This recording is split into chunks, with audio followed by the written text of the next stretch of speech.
Добар вечер, вие слушате Радио Канал 103, ова е 464-тото издание на емисијата Дансе Макабре, во кое што е со поднаслов Макабре Филмфест број 13, односно 13-та итерација во серијата на емисии посветени исклучиво на анализа и пред се рецензирање на квалитетни филмски остварувања кои што се актуелни во овој период, кои што може да си приуштите да ги погледнете во вашите домови, една своевидна препорака која што ја добивате, ако ништо друго, барем два пати во месецот од моја страна во контекст на овие емисии наменети буквално на анализирање на сето тоа што сметам дека не смее да помине незабележано во страна на филмовите кои што се појавуваат, а филмската индустрија секогаш наоѓа начини како да ги пласира пред се филмовите на потенцијалните гледачи, па затоа често и потенцирам дека секој филм има начин како да си го најде својот пат до тој што треба да го погледне, дали преку филмските фестивали, дали преку физичките копии или стриминг сервисите. Филмските фестивали пред се со исклучок нели на фестивалите на кои што не им е толку многу грижа за филмовите, туку за гламурот, како што е Канскиот фестивал, се приспособија на хибридните формати, така што и тие кои физички не може да присуствуваат, на пример во Јута, имаат можност да гледаат филмови од Санденс во временскиот теснец во кој што беа дозволени, иако нели повторно имаше простор за ветување за ексклузива, што доаѓа малку во малку мене на нерви искрено, но разбирам дека со тоа мора фестивалите нели да привлечат публика, но ми се допадна дека успеа да создадат виртуелна платформа кај што со 3D опрема, односно со VR опрема и создаден аватар можеш да се сретнеш со луѓе и да направиш разговор на Zoom за филмовите кои што беа прикажани во рокот една недела. Многу ми се допаѓа скратената селекција на фестивалите од А-ранг, каков што е случајот и со Берлинале, кој што се одвива во текот на оваа недела, во рокот 5 денови моментално, кај што се прикажа новите филмови на Раду Јуде и Хонг Санг Со во дигитална форма се разбира, така што овие фестивали ги отворија вратите и за тие кои што не мораат да патуваат во САД и во Германија за да ги погледнат филмовите, иако позадинската намера пред се е да бидат погледнати од страна на дистрибутерите кои што сакаат да ги купат за дистрибуција. Сепак, намалената селекција ми се допаѓа за тоа што лимитира што вреди да се погледне и се појавија бројни нови стриминг платформи како Peacock, ќе се појави и Paramount Plus во престојниот период, така што има наплив и на стриминг сервисите кои ќе стануваат пред се домови на филмовите кои би се загубиле во редовните филмски репертуари, што е поголема предност на малите филмови кои ќе допрат до гледачи ширум светот, само уште тие да беа достапни и во нашата држава би било супер. Доделувањето на наградите како што се глобусите, Еми, Оскарите непречено ќе се одржат, ќе биде наградена некаде популарноста, некаде квалитетот, но разговорот за филмовите никогаш нема да секне, без разлика што живееме во кошмарно сценарио на ковид пандемијата. Кај нас се снимија филмови по протокол, но голем број од нив не се проектираат ниту во кино, ниту пак се пуштаат по фестивали. Се уште кружат филмови од минатите години во киносалите, што е малку обесхрабрувачки, затоа што во мигот кога ќе се установи некаков норматив за послободно движење, верувам дека ќе бидат истурени сите дела одеднаш и ќе се борат за вниманието на гледача, што е комплетно непрофесионално според мене, кога веќе имаат можност од изминатиот период нели да добие премиера и постепено да го погледнат заинтересираните на кои начини да сакаат нели во овие услови. Нема да навлегувам во дистрибутерските аномалии на домашната филмска сцена, кои беа комплетно нели неспособни пред пандемијата да го доближат филмот до гледачот, кој што се губеше неколку години по иницијалната премиера, а не пак да биде во оптек во период на пандемија, така што ќе внимаваме, ќе наблюдуваме внимателно да во наредниот период да видиме кој ќе се осмели да го скрши мразот. Вечерва ќе ви анализирам 6 филмски остварувања во серијалот на епизоди кои што ги именувам Макабре Филмфест, со своја, како што ви напоменав, 13-та итерација, посветен на рецензирање на актуелни филмски остварувања, затоа што филмови не се гледаат според мене исклучиво за време на Оскари, или пак само на филмски фестивали, затоа што тие се гледаат во текот на целоста година. Се обидувам по неколку изданија во месецот да ви приложам во склоп на оваа концепција, затоа што на тој начин непосредно можам да ви понудам селекција на квалитетни жанровски филмски остварувања, неправедно подзам немарени мелодрами и пред се да издвојам некој филмски или музички документарен филм, како што е случајот денес, со тоа што ја исклучив опцијата за рецензирање на филмска класика, затоа што има други платформи на кои можете да ослушнете моето излегување за одминати филмски остварувања, така што макар во Филмфест исклучиво ќе се занимава со актуелни филмски остварувања, иако документарните филмови речиси секогаш се предмет на анализа на некој култен или филм, или музички бран од минатото, како што ќе биде случајот и во оваа емисија, во која што ќе ви говорам за Willis Wonderland, I Blame Society, All My Friends Are Dead, I'm No Longer Here, Take Me Somewhere Nice и Pick It Up Ska in the 90s. На почетокот на емисијата слушнавме две композиции, односно ги слушнавме Astral Edifier и Awakening, кои што се композиции кои се наоѓаат на албумот Celestial Keepers на бендот Around the Fire, кој што го е првиот нивен долгосвиречки албум по EP изданието Advent of the Firewalkers, свират ориентален задумен стонер со силни примеси на вознесување кон спиритуални димензии, мешајќи арапски скали во свирењето, што па дава уникатен призвук, посебно кога ќе се слушнат 7 осмини на нашето оро и извикот Хајде, како што слушнавте на Awakening. Штета е само што членовите на бендот негираат дека нивните дедовци потекло водат од егејскиот дел на Македонија. Меѓутоа, како што се забележува во музиката, во која нема бузуки, меѓутоа има фолклорен мелос кој што е и тоа како близок до ориенталните примеси, допираат и до египетскиот, и до месопотамискиот, значи дури и до нашиот звук кој што го негираат, меѓутоа нека им биде, бендот ни доаѓа од Солун од Грција и од нив во продолжение ќе слушнеме композицијата Убди. Данс е Макабре е емисија во која 12 сезони се зборува за уметност во борба против лицемерието, зависта и користолюбието. Тука уметниците се вистински херои, а не политичарите. Целта на емисијата е да го доближи квалитетниот филм до секој слушател и да воспостави диалог помеѓу уметноста и реалноста. Вечер имаме закажано полноќен танц со смртта по 464 пат. Јас сум Златко Ѓелески, а ви останете со трансмисијата на Канал 103 до крајот на светот. Вие слушате радио Канал 103, ова е емисијата Данс е Макабре, 464-то палиндромско издание, во кое што ви говорам за актуелни филмски остварувања кои што ќе бидат предмет на анализа во рамките на изданието именувано како Макабра Филмфест број 13, кое што го започнуваме со најава за филмот Willis Wonderland. Willis Wonderland е режисерско остварување на Кевин Луис, негов осми, ако не се лажам, долгометражен филм по The Method, Downward Angel, The Drop, The Third Nail и во најава е неговото ново остварување Glutton. Тоа е дипломец на USC, сними филм за тивок талкач, кому му се оштетува автомобилот и завршува да работи една ноќ во нефункционалниот ресторан Willis Wonderland како хигиеничар со задолжение да го исчисти локалот како компензација за средување на оштетениот автомобил кој наводно ќе го добие наредниот ден за да си замени да го напушти местото. Хигиеничарот го глуми експресивниот Николас Кейдж кој за потребите на улогата не изусти ниту еден збор, но кога ќе дојдеше време за пауза знаеше да престане да работи и да си приуишти освежителен пијалок и да поигра на пинбол машината. Хорор елементите доаѓаат од аниматронските джиновски маскоти во ресторанот, кои што се всушност демонски представленија, заробени во тела на пришани маскоти, кои локалното население нели мора да ги прехранува со жртви за да биде оставено на мир. Меѓутоа налетува на погрешниот човек за жртвување, затоа што Николас Кейдж нема да се предаде без борба, корнејќи ги главите на аниматронските животни една по една во оваа крвава хорор комедија во која никој не е поштеден. Земен е концептот од Самрак до зори, е помешан со видеоиграта Five Nights at Freddy's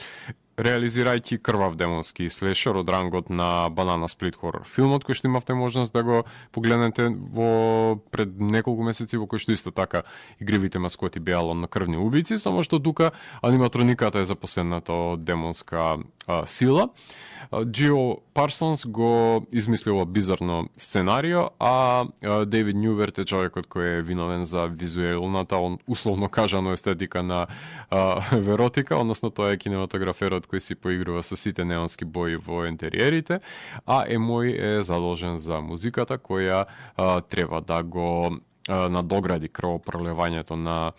звучен план. Иако краткотрајниот CGI знаеше да ме иритира, употребен во наглото движење на маскотите, меѓутоа забележливо беше дека во борбените секвенци беа тоа луѓе под маски кои што убедително ја правеа секоја сцена, нели, со изливот на крволочни практични ефекти кои што беа фрлени врз нив, а Кейдж е дефинитивно правиот избор за овој луд филм, бидејќи е буквално олицетворение на самотниот каубоец кој доаѓа во ова вестерн вукојебина и прави насилен екзорцизам со неговите извалкани мајци со крв од ресторанот кој што ги менува при секое убиство на демонските маскоти.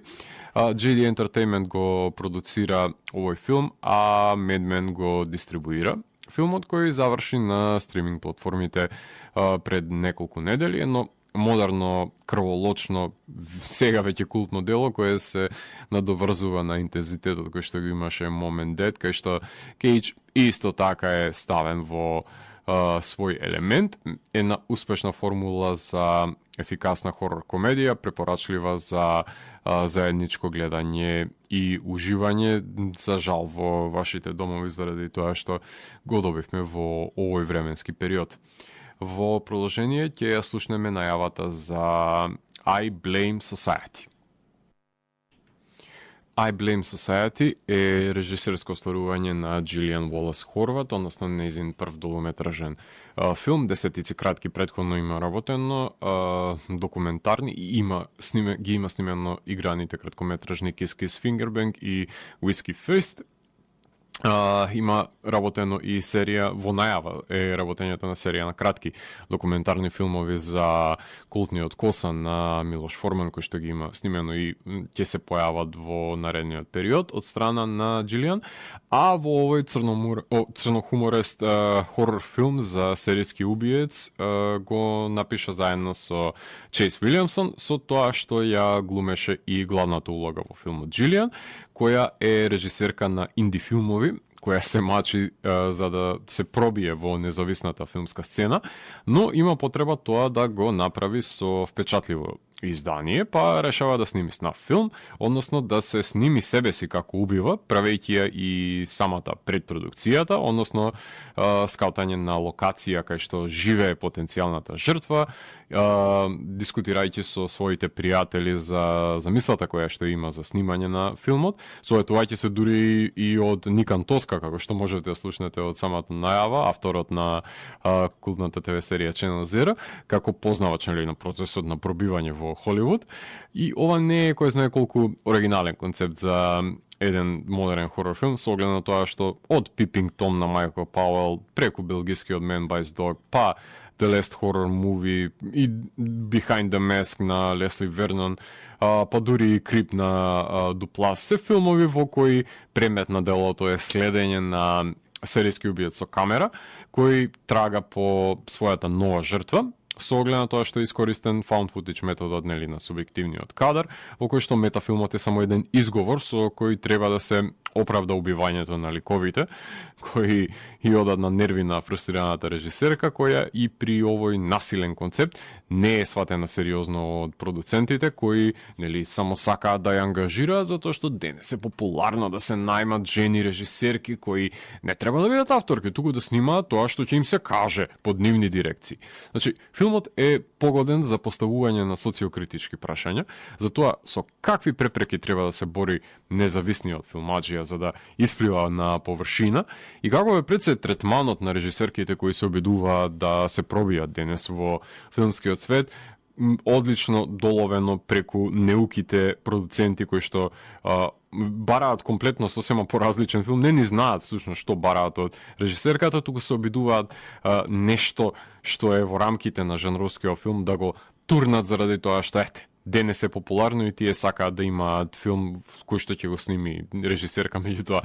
и тоа како не сакаат да го имаат него заради тоа што ќе бидат составен дел од сценариото, недоброволно се разбира. Тоа што Джилиан одлучува да го направи, тоа пред се на крвавиот пат е причина зашто ова е значителен хорор филм, кој сам по себе е инди остварување, која имаше својата премиера на фестивалот во Ротердам и се прикажа на Calgary Underground и Инди Мемфис минатата година пред да заврши на стриминг сервисите,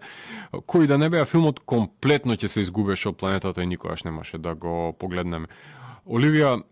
Куан е кинематограферката која го брка натурализмот на субјективниот кадар, кој треба да го емулира камерата наменета за снимање на самите злодела. Се крши правилото на found footage филмот, се употребува и монтирана музика, но има поента зошто не се прекинува снимањето и пред секој го склопува филмот, што се важни начела на found footage филмовите. Ако општеството е виновно за создавање на убици, тогаш заедниците ги градат луѓето, така што самите сме криви за тоа што го добиваме, а оваа црна сатира е најдобар преувеличен начин да го добиеме тоа што го заслужуваме, представувајќи го страданието на независните режисери за создавање на нивните првенчиња, што допрва и пред се ќе го гледаме во овој жанр, меѓутоа сепак допира и до автобиографските елементи кои што ги има режисерката во творбата, во која нели Джилиан одлично се води пред и зад камерата, иако јас би сакал да видам повеќе крв во делото, распределено да биде во сите чинови, не само во самиот епилог. Пред се сурова е борбата за снимање на првиот филм, ова дело најдобро го докажува тоа, меѓутоа сепак не се станува од прва искусен убиец, оваде филмачи. Во продолжение ќе ја слушнеме најавата за All My Friends Are Dead. All My Friends Are Dead е режисерско остварување на Јан Белчел, односно полски режисер, прв негов долг филм, кој претходно го режираше само минисеријалот Избришани. Овој пат Јан снима крвава полска хорор комедија, која се одвива на прославата на Нова година во куќа во која што се збираат неколку друштва на врсници, кај што започнува еден домино ефект на неколку различни чинодействија, кои ќе развијат конфликтни ситуации помеѓу нив и во мигот кога ќе преврие тенџерето на неколку од ликовите и одлучат пред се да започнат една крвава лична одмазда, сите ќе станат колатерална штета на престелките и засеците во интериерот на куќата. Коеновски црнохуморест пристап, кој што е забележлив уште од првиот ненадеен хедшот, чија што крв се третира не баре е сплетер, односно движење на четката на уметничка слика, но масовната сцена, која што е кореографија на електрокуција, односно масовен колеж на ритамот на Kickstart My Heart на Motley Crue, официјално ја прогласувам за најдобра хорор сцена на годината, која неколку пати ја враќав назад само за да погледнам како е изведена и како е кореографирана и да уживам во самата изведа. Штета што не е севкупниот филм на незино ниво, затоа што првиот чин сме сведоци за преписки на еднодимензионални ликови, како да се избегани од некоја си полска верзија на американска пита, сведувајќи се на нискиот тоалетен колеж хумор, но кога ќе ги земат пиштолите и секирите во рака, филмот се трансформира во едно од најкрвавите хорор остварувања до сегашниот дел на годината и секако дека има комични ситуации во кои се вплеткуваат момците кои ќе сакаат да ја ќарат возрастната жена, како и дечкото кој ќе биде одбиен од девојката која што сака да ја запроси пред сите своји пријатели, што само дотура сол на отворената рана, односно ако веќе повеќе сакате бензин на запалената куќа, ако веќе треба видам поблизок до алегоријата. Чезари Столецки е кинематограферот на ова дело, кој максимално ги експлоатира интериерот на куќата, кој е виновен и за кадрирањето на другиот полски слешер кој неодамна се појави, Nobody Sleeps in the Woods Tonight, кој воопшто не ми се допадна, затоа што беше прилично ретрограден слешер кој што требаше да се појави пред 30 на години во Полска, нели, за да добие релевантност, не денес, затоа што денес треба да се слават стилски амалгами кои ќе го задржат пред се вниманието на гледачот, иако ликовите се подеднакво плитки во двата филмови, барем ова дело кое заврши на Netflix, без потребната промоција, наместо да биде наследник на The Babysitter, постои огромна шанса, нели, да се загуби во алгоритамот, па затоа и решив да го споделам и него ова емисија, за да добиете од мене Triple Bill, кој доколку го организирате во вашите домови, се разбира со најблиските, верувам дека ќе имате една ноќ за паметење, заради тоа што трите филмови се одлична забава за домашни услови. Полицаецот, па како пациент е, тоа е сосема друг муавет кој значително ја натежнува комичната страна на делото со неговите зајадливи коментари. Намерно избрав 3 хорор филмови за 13-тото издание кои се квалификуваа за Dance of the Dead, односно заклучна последната емисија во годината која што го бирам најдоброто од најдоброто, односно најдобриот од овие 50 на 60 квалификувани филмови кои што последователно ќе ви ги споделувам, а покрај трите крвави изданија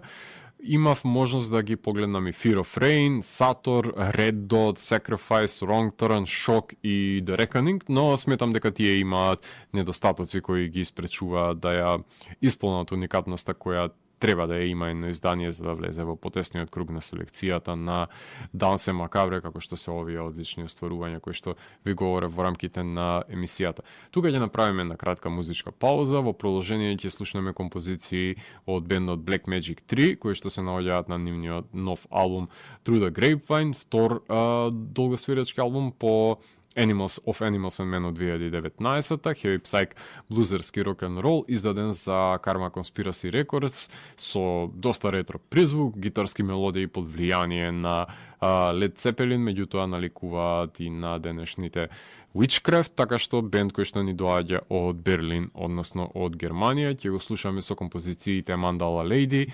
Beethoven и, ако имаме време, Spider's Web, а по овие енергични композиции ќе слушнеме уште еден агресивен бенд, односно Degenerate Mind, ги слушаме со Believe, односно нивниот исто така втор долгосвирачки албум, по истоимениот нивен албум кој што го издадоа во 2020 година, односно Degenerate Mind, потентна комбинација на hard rock, heavy metal, stoner во рифаџиски дози, агресивен гитарски звук, нали, Planet of Zeus, бенд кој што ни доаѓа од Атина, односно од Грција. Од нив ќе слушнеме композицијата Justice, Nevercare и уште една Awakening. Очигледно пробудувањето на грчките бендови им стана тренд. Така што во продолжение на емисијата ги слушаме Black Magic 3 и по нив слушаме композиции од Degenerate Mind. Уживајте. Вие слушате Радио Канал 103, ова е емисијата Дансе Макабре со своето 464-то издание, именувано како Макабре Филмфест број 13, односно предлози кои што ви ги давам за актуелни филмски остварувања кои сметам дека треба да ги погледнете. Во изминатиот блог ви говорев за 3 жанровски остварувања, а во престојниот ќе ви споделам импресии за 2 мелодрами и еден документарен филм, започнувајќи со најавата за филмот I'm No Longer Here. I'm No Longer Here е режисерско остварување на Фернандо Фријас, негов трет долгометражен филм по документарниот Calentamiento Local и играната Резета. Тој ја сними пред серијата Lost as Pokis, кој што можете да ја погледнете на стриминг сервисите, и Джими Гратион е документарниот филм кој што му е во најава. Тој во I'm No Longer Here сними пред се филм за улична банда во Монтереј, Мексико, која што танцува на успорена верзија на колумбијанската фолк музика кумбија, учествувајќи во локални забави и постојано демонстрирајќи ги танцовите способности на улица во нивниот кварт, при една престрелка со еден од картелите, лидерот на оваа групација, именуван како Лос Теркос, во обид да ја избегне територијалната пресметка на картелите по една престрелка, бега во Њујорк, сметајќи дека ќе може да преживее таму, не знаејќи го англискиот јазик, живее живеејќи на кровна зграда и борејќи се за да преживее, обидувајќи се нели да се аклиматизира помеѓу локалното население, но третиране како чудакот за кого никому не му е грижа во големиот и суров град. Иако ја има поддршката на девојката на газдата на продавницата која се наоѓа на, односно ќерката на газдата на продавницата која се наоѓа на приземјето на зградата, Улисес, тоа е името на протагонистот на ова дело, делува како буквално да е марсовец паднат на земјата, кој што не може да го најде своето место во Њујорк, заради тоа што нели бил крал во селото, но е измеќар во големиот град. Го удира носталгија и согледува дека ќе мора да се конформира, доколку сака да биде активен дел од западното општество, но негрижата во големиот град ќе го предизвика да се врати во родната земја, кај што е променет изгледот воопшто на Монтереј. Има смена на бандите и му преостануваат само забавното славно минато кое го поминувал заедно со останатите танчери на Лос Теркос. Тој не може да се најде себе си ниту во големиот град, а сега станува и отпадник во собствениот дом, финиширајќи го филмот во прекрасен кадар во кој што танцот го користи како механизам за бегство од завојуваните картели и политичката тензија во реалноста, но кога ќе му снема батерија на неговиот дискмен, ќе мора да се соочи со суровата стварност, сакал или не, така што политичката и социокритичката димензија на делото и тоа како е нагласена, но интригантно е тоа што најден е метод да биде доловена пред се преку културолошкиот феномен на овој успорен танц, кој одлично го кадрира Дамиен Гарсија, кој што ги доловува ликовите на маргините на кадрите, обиколени со негативен простор во несиметричен сооднос, за да го потенцира нивното ненаоѓање на место во самиот простор. Многу уникатен е пристапот на костимографијата и стајлингот на припадниците на бандата, затоа што се гледа визуелниот приказ на ацтеките нели во рамките на нивната шетирана коса, наспроти носењето на широки панталони, конверс патики и карирани кошули, што се главно влијание на урбаната култура на САД и е една интересна дихотомија која што се воспоставува помеѓу судирот на југот и северот. Меѓутоа, филмот играше на филмските фестивали како што е Талин Black Nights, играше во Каиро, во Гетеборг и заврши во 2019 година на Netflix и никој не беше заинтересиран да го потенцира неговото место на стриминг сервисот,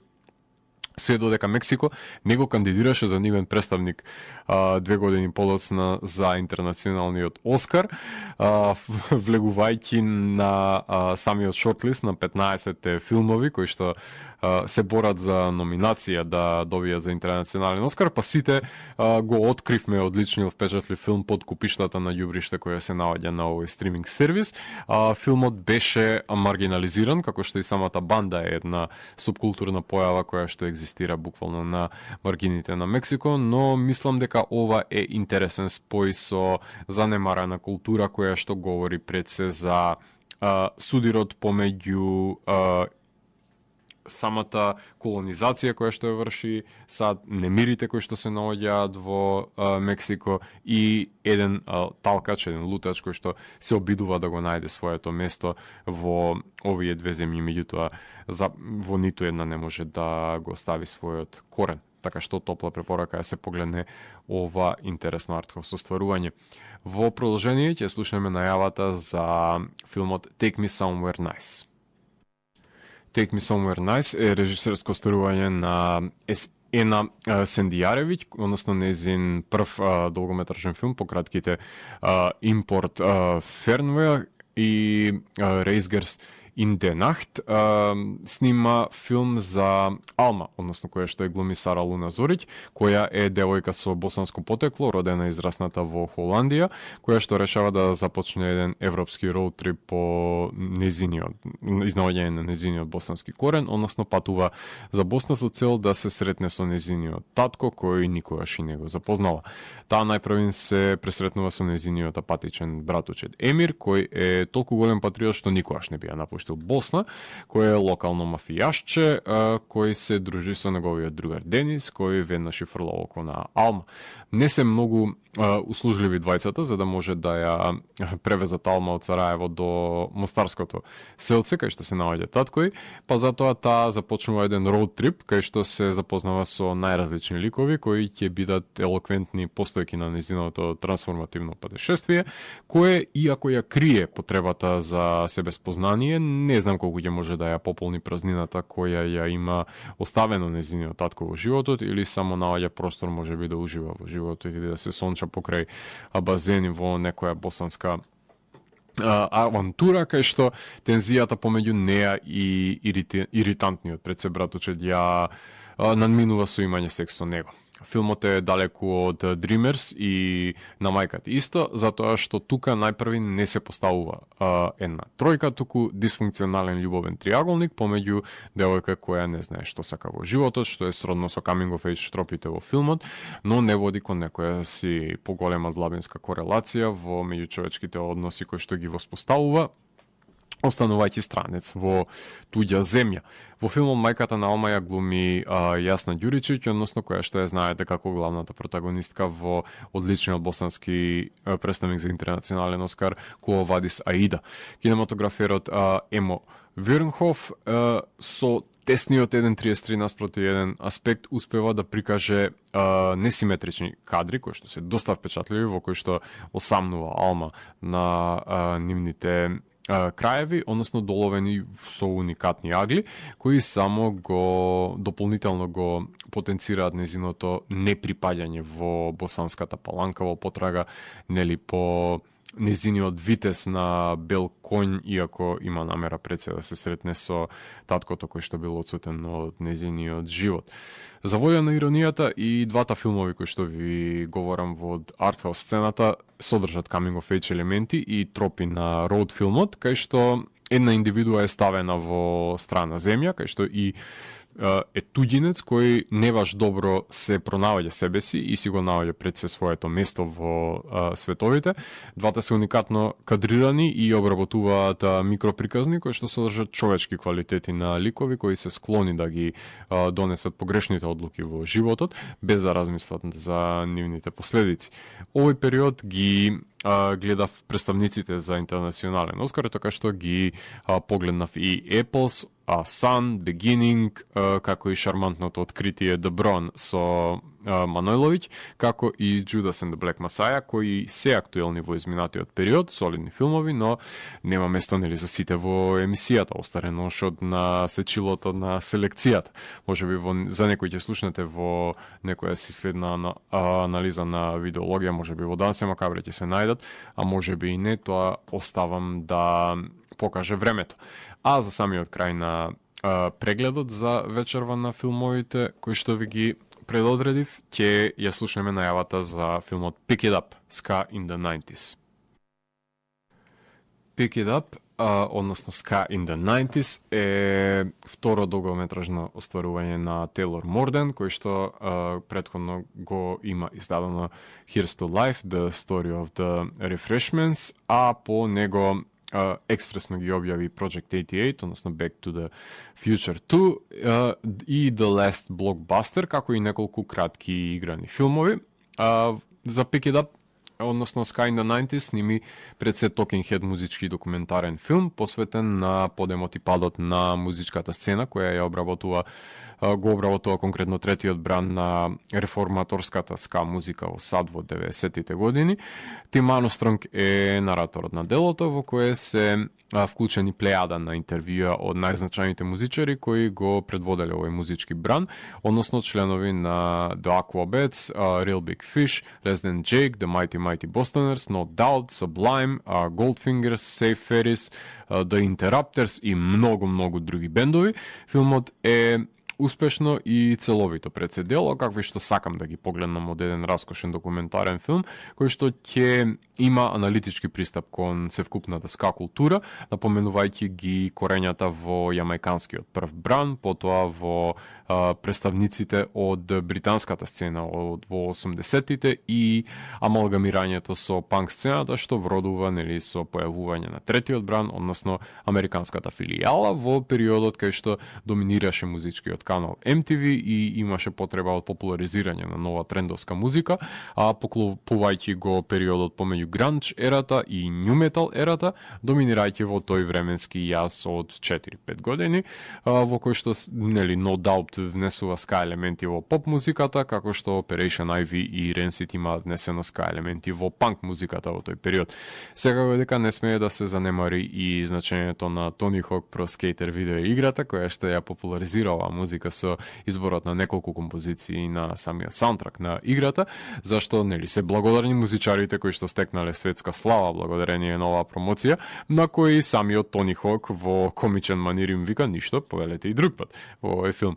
Опфатен е и начинот на облекување со карираните одела и кравати, употребата на брас секцијата, односно дувачките инструменти во бендовите, како и значењето на женските членови во овој музички поджанр. Така што детално и е истражувано ова дело кое ги вклучува музичките виновници за популаризирање на жанрот, кој по вивнувањето во облаците и масовната нели хиперпродукција, како и останатите музички жанрови, се враќа на маргините на андерграундот и на малите свирки, во кои непосреден е соодносот со публиката, како и проширувањето на ска во различните држави, кај што се амалгамира нели со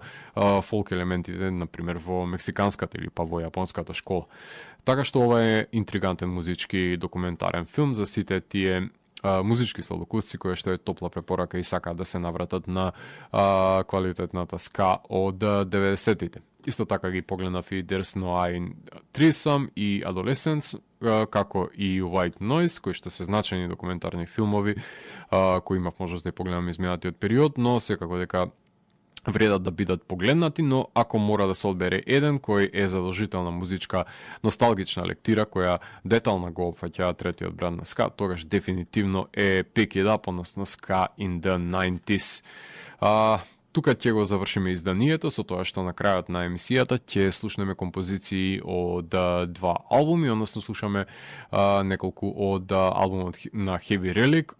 издаден пред неколку месеци, односно тоа е The Apparition of the Great Kabbalah, шестинивен долгосвиречки албум, по, ако не се лажам, минатата година издадоа сингалката Opalescent. Станува збор за култен инструментален психоделичен стонер рок бенд, наликувајќи на Earthless и Samsara Blues Experiment, со спейс елементи, со кореното влијание на Hawkwind, кои што создаваат и тука монструозни 20-минутни песни, кои што за жал немам време да ви ги пуштам во целост. Меѓутоа, избрав неколку релативно пократки песни кои што ќе се надам дека ќе ви приложат квалитетот кој што поседуваат овие членови на бендот кои што доаѓаат од Англија, односно од Велика Британија.